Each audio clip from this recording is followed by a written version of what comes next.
Drop that.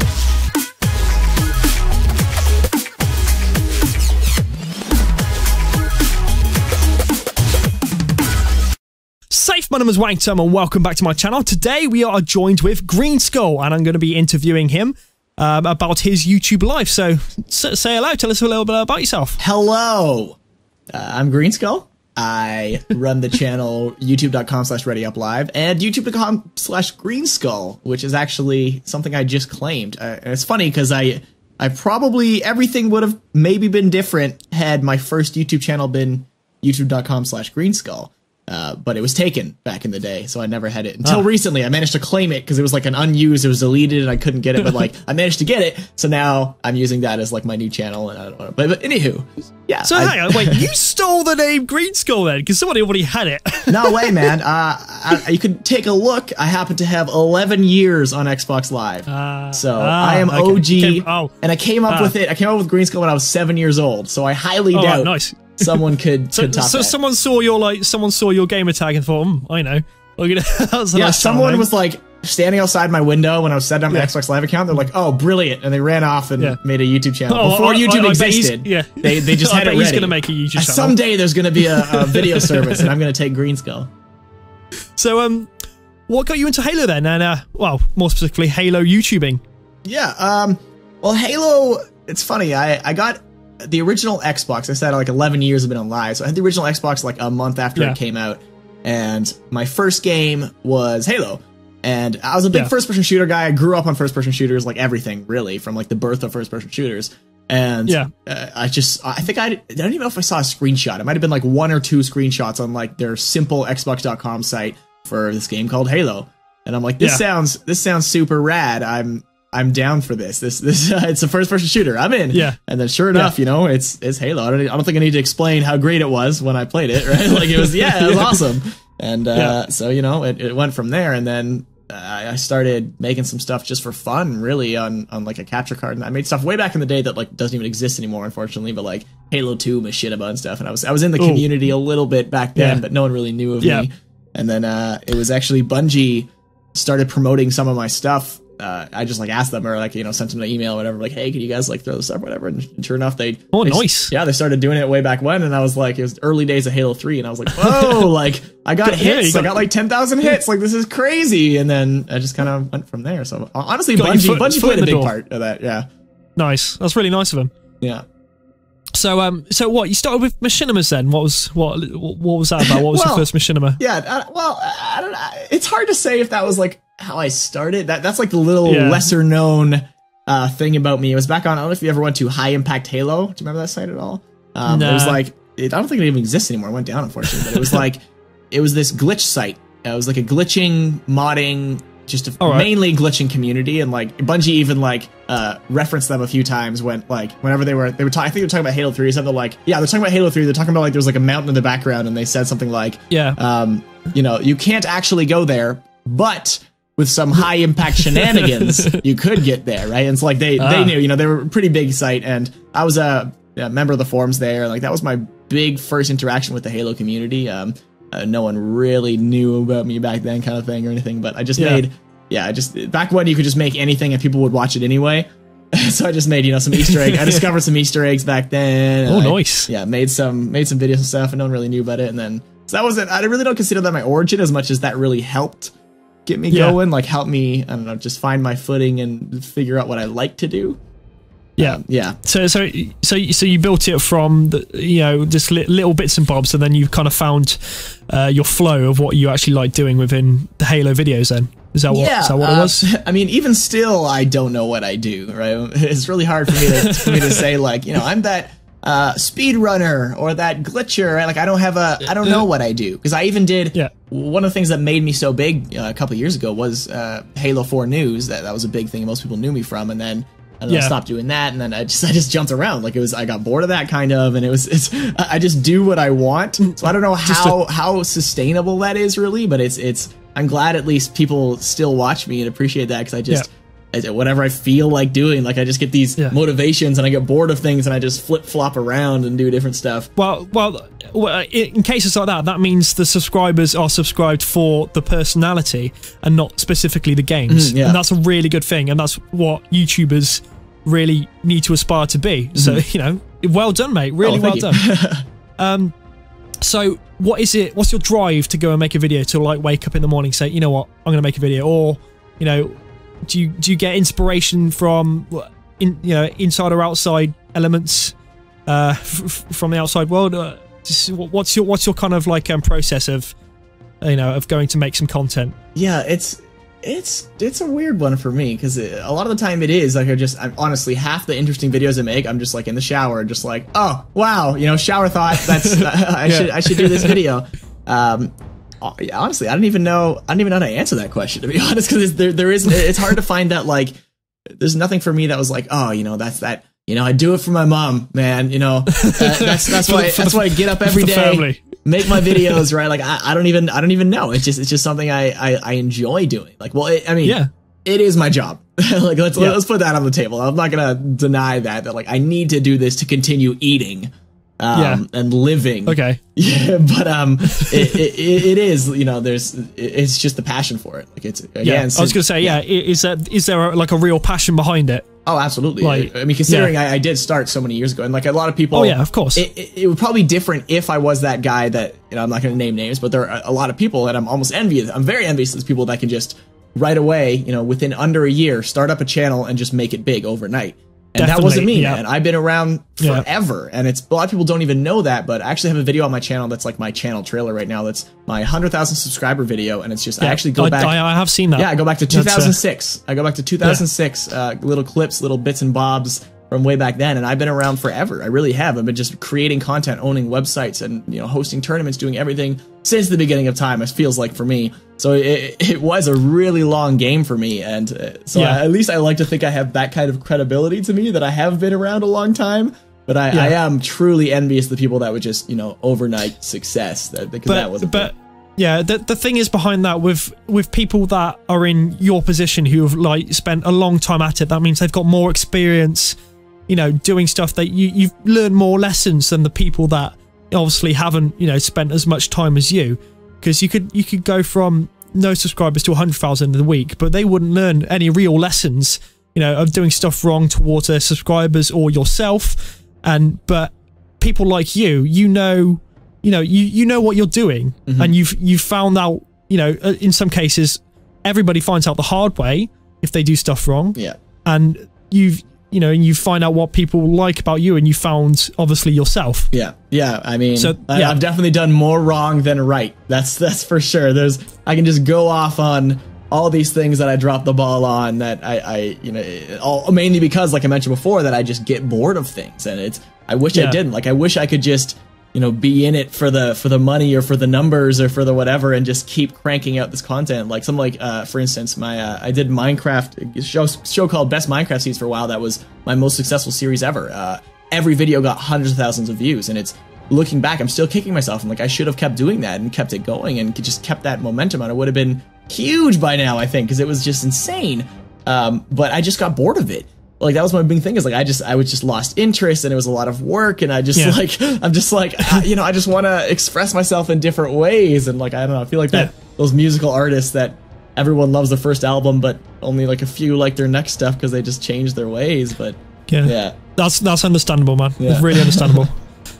So apart from YouTube, what is it what do you do, like when you're not making videos or, you know, or uploading or doing or playing games? What do you do in your outside life? Honestly, well, I'm still in school, so there's that. I'm in new media, so it's really not the hardest thing in the world. It's you know, I'll go in and fun Photoshop, or you know, do like I not as many tests, a lot more projects and stuff. So honestly, I gotta be honest that they tell you different things, right? Like they tell you what to expect for university, what to expect from high school, you know, and stuff like that. Yeah.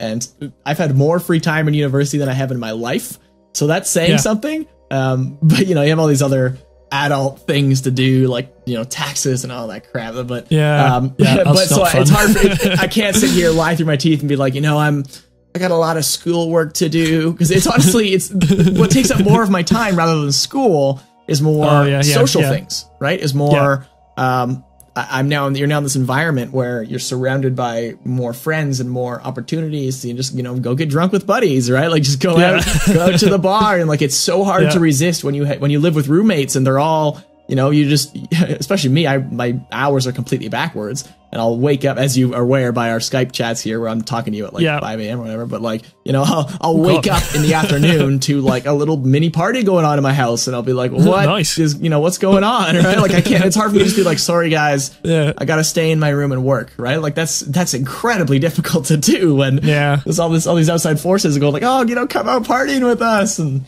so that's honestly, there you go. That's my answer, is that I'm probably just out doing stuff, right? Just living my life. Stuff. Yeah. Stuff's a great answer.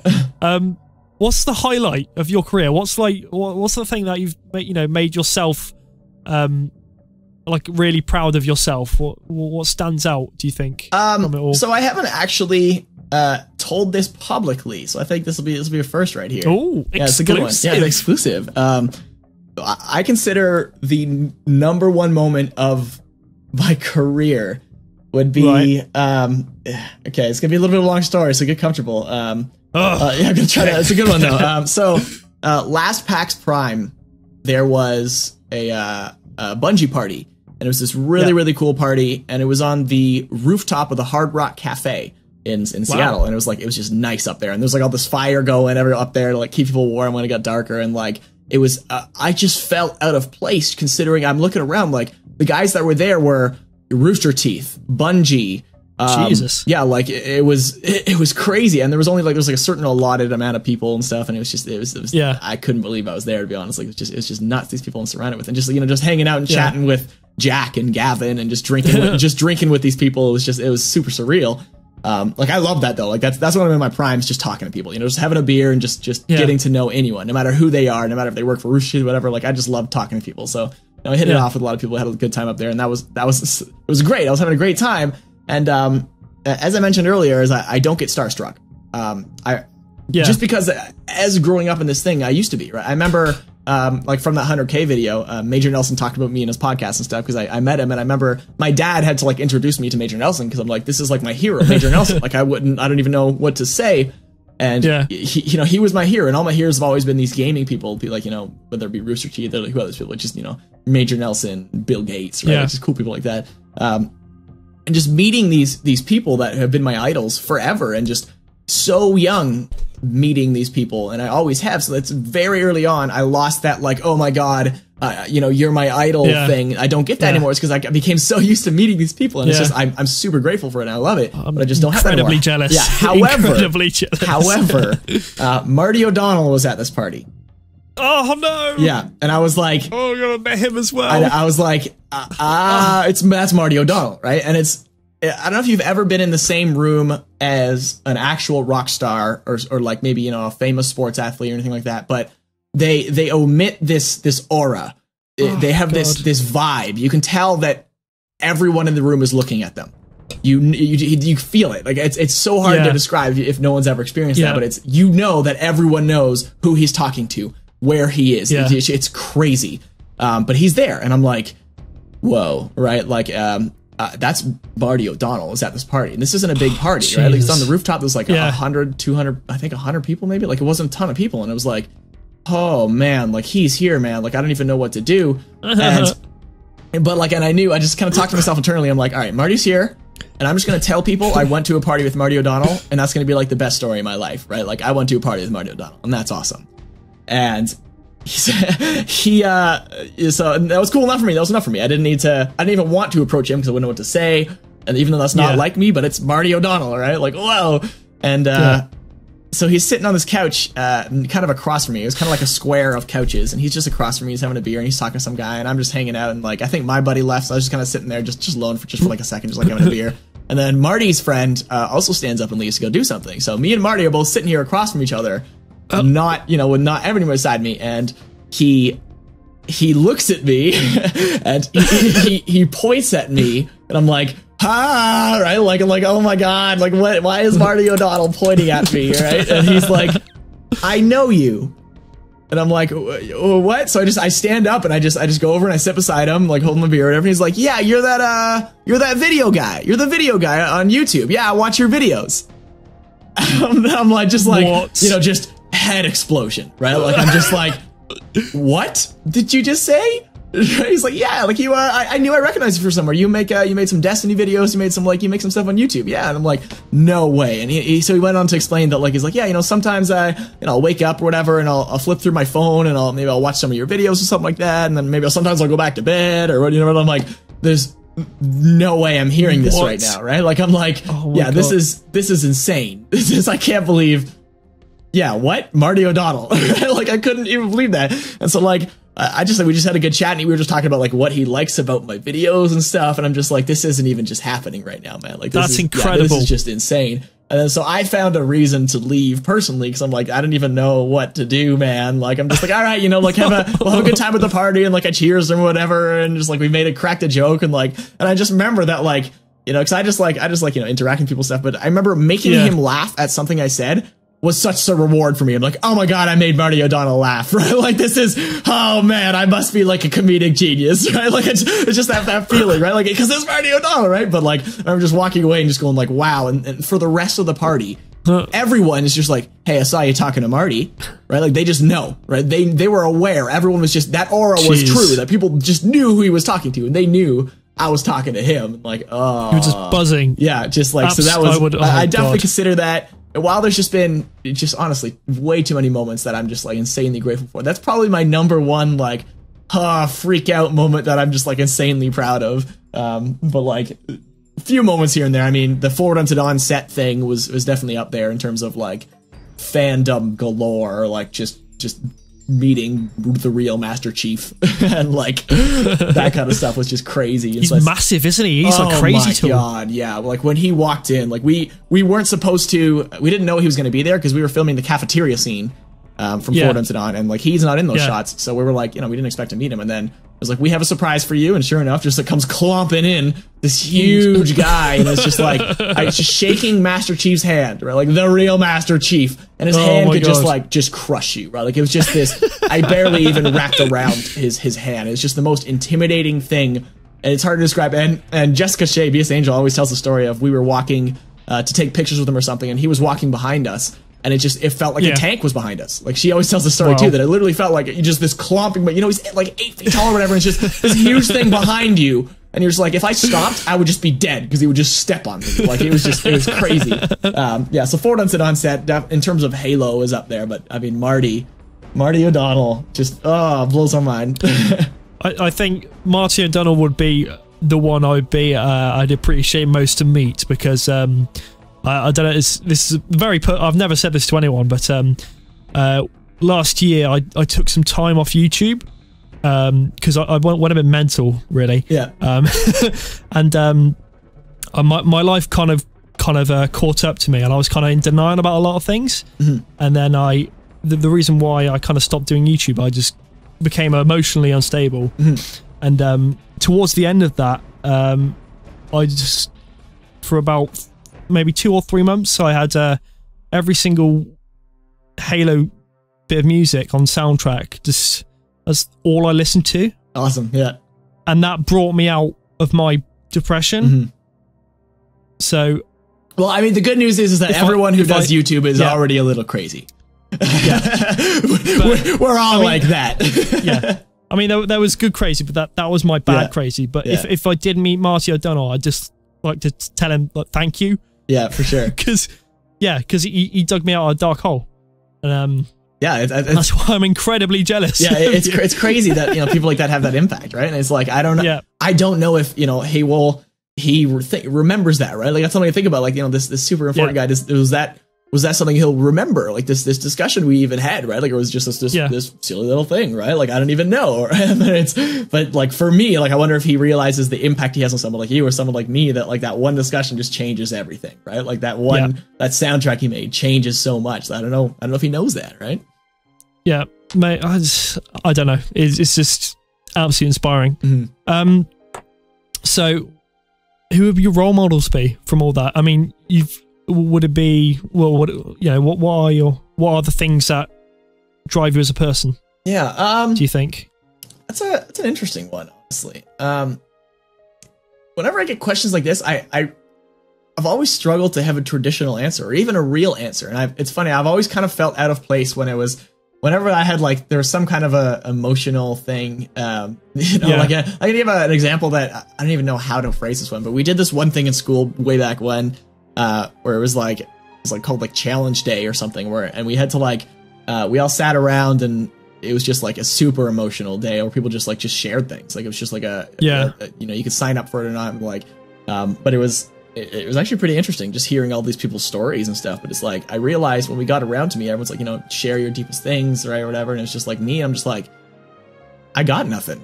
Like I don't, it almost sucks. Like, I wish I could be like, you know, I went through all these hardships and I did all this stuff. And like, I didn't.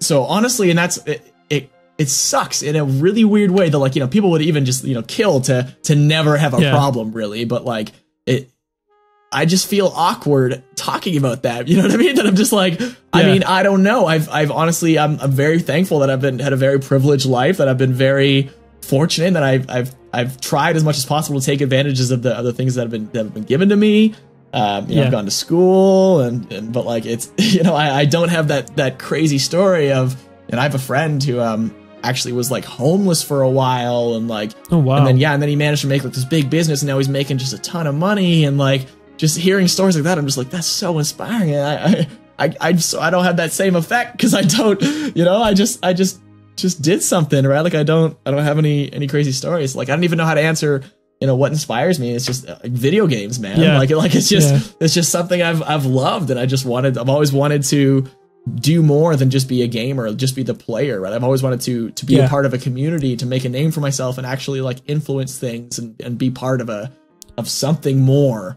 Is really that's what drove me. That's fair enough, man. Fair enough. So what would you say to people aspiring to be big YouTubers like yourself?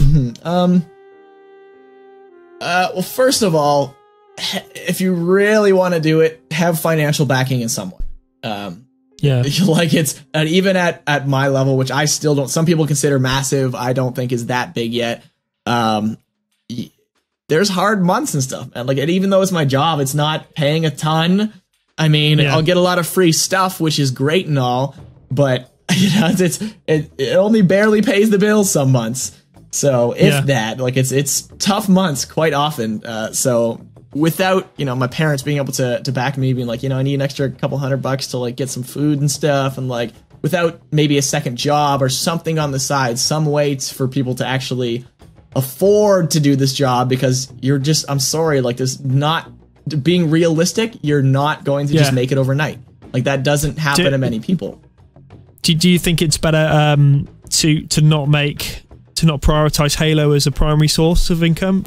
Would you it's not sorry. Well, I don't know, because I mean, I do credit Halo pretty much almost entirely for getting to where I am. So I mean, tell that to, you know, let's flip that around. Would you say that to the people who do Minecraft, right? Should you only do Minecraft? Is that safe way? Or like, yes, right? Like, yes, those guys are making millions, right? So I wouldn't say no. Right. However, I mean, right now, yes, right now it's probably not a good idea. As the next Halo games come out and stuff, I'm sure it'll be all better again, and the community will be super awesome again. It'll be great. But you know, always have backup plans. You know, someone like me that, you know, I did so much Halo, and then suddenly I'm not doing Halo because it just doesn't make sense for me right now. And it sucks having to explain that. There's so many people that are like, you know, like, what happened to Halo? Why did you stop? I'm like, well, because that's just not what's happening right now, man. Like, I mean, it's gonna come back. Like, I will never get rid of it. I'm still my favorite game ever, so it's still gonna happen, but just not now, right? So as long as there's some kind of exit strategy, some kind of, you know, what if this goes wrong? Do you have financial backing? Do you have some alternate way to make money? Some other way to do something? Yeah, exactly. Backing onto Halo now. Yep. What is your favorite Halo? ODST.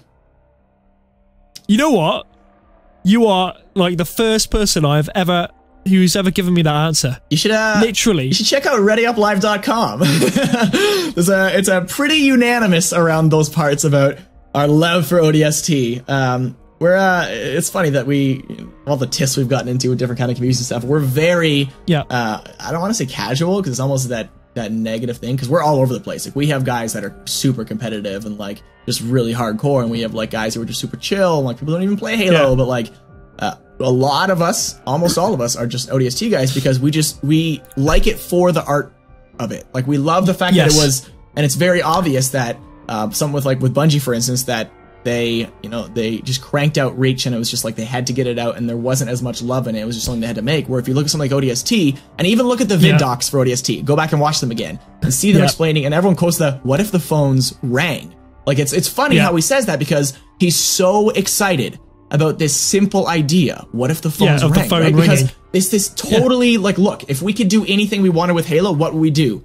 They made ODST. That's the answer. Yeah. That is what they really wanted to make. So that's why I love the game so much, is that there's so much artistic emotion and so much like, hey, let's make something that we want to make. And that's why I love it so much. Yeah, honestly, I agree with every single point on that. Halo 2 and ODST are my two favorite Halo games by far. I mean, honestly, like I literally love every Halo equally for the most part. Oh yeah, definitely. And I will rank them. Like, I will say, like, I honestly like to Reach the least, just overall. I liked ODST the best. However, I love them. I still spent stupid amount of time on each one, and like I still love them all because, and that's what I like about Halo versus every other game series out there, is that they're different, right? And that's why I always, it rubs me the wrong way, and I always like get into internet fights with people that are like, just make it like this game again. I'm like, well, no, because I just want something new, right? Like, I want a new ODST to come out. I want people to just be like, let's make something artsy and change the world with this, like, every Halo, there's a reason that Halo became so big, and it just because it tried different things and it did it well, right? Like, you just gotta, it's a balance. Each Halo has its own charm. Yeah, absolutely. Yeah, and I even say from like Halo 1 to 2 that even as much as adding dual wielding changes everything, right? Totally changes everything. So like, even if it's small things, it's still super big, and I just love that about Halo. I just love that it just changes. Exactly. So that's your favorite Halo game, but going into the lore, who is your favorite character? And this is the final question, by the way. That's really, so make it a good one. Yeah, that's really hard. I don't know. Like, I want to say, I don't know if I can though. Maybe I wanted to say someone from like I love Buck, but everyone loves Buck. Buck's great. Yeah. I really love Mickey from ODST. Like, I just love the ODSTs in general, so they're great. I'm trying to think of like a non-ODST that I love just as much, and honestly, like, I struggle to even answer that otherwise, because I don't know. Like, I was never been. Okay, let's narrow it down. Who's your favorite ODST? Mickey. Yeah. I don't know. I honestly, it's so for me. I struggle with a lot of things. So like in this, I'm going to get a lot of hate for this comment I'm about to say, that I'm not a fan of Game of Thrones. I've tried 2 seasons. So like, I'm the kind of guy that like, that's fair enough. I'll even like, you know what? Like, this is a thing here, and everyone's always pushing me, and I'm like, I'll just keep going. And at some point, I'm going to like it, and I just don't. And my main reason is, spoilers, but not really. Whatever. I'm sorry, guys. This is very early spoiler for Game of Thrones. Is that my favorite character? I struggle to relate to characters, and the one character I was like, I like this guy. I like how he thinks. Was the king from that dies right away, and I'm just like, why am I watching this anymore? Like, that was the only one, and then I kept watching. I was like, I hate all of these people. There's no one I can relate. Seriously, I don't relate to a single one of them, and that's where I struggle to like. I'm like, I don't care, but I don't like their motivations. I don't like their way of thinking. And honestly, for me, a weird thing is I like voices of people play a big part for me, interestingly enough. So like someone like Mickey, like I have a pretty high pitched voice, honestly, I fluctuate a lot in how I talk and stuff. It's like, I really like Mickey's voice personally. Cause that's all you get out of these guys usually, just helmeted dudes. It's all about their voice. And like Mickey has this really like upbeat, like boom, like a really fun voice, right? Like I like that about him. Like, yeah, he's a fun guy, right? So like I connected with him in that way. And, I can't say I can really connect as well with anyone else in the Halo universe, like at all, really. So I'm probably just gonna go with like Mickey, really. Nice. Yeah. That's a brilliant answer. Okay, cool. Very well justified.